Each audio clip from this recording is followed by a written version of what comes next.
on the spot sa river spot kasama ang From the Boys for today's video. Ayan o, si Boy Bigsot ang naka-color blue. Present din dyan si Mr. Robin, Honorable Idol Sen.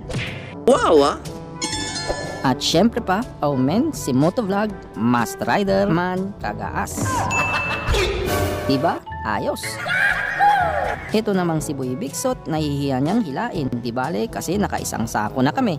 Talagang legit dito ang tambayan ng tilapia, mulmol at native. Sa loob lamang ng isang oras yan, ganyan na karami. Yun o, bubuhatin na ni Mr. Robin para kiluhin.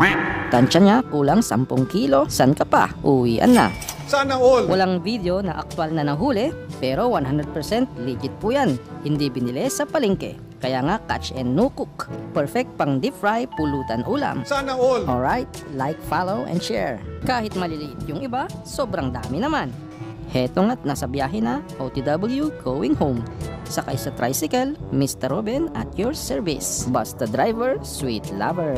Ngiting tagumpay, Wow sigurado mamaya ang pangtanduay tagay. Let's go! Matik back to barracks para paghatian ang fresh harvest tilapia.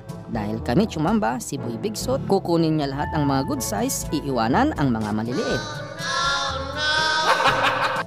Speaking of under sa asawa, kailangang mag-uwi ni Boy Bigsot ng maraming tilapia para hindi siya outside of Colombo.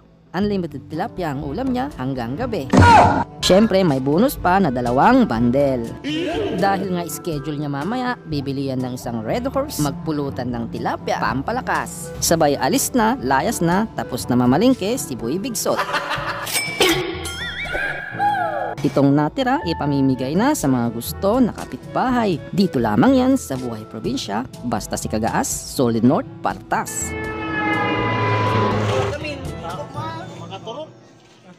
Makaturok. Kinero yun.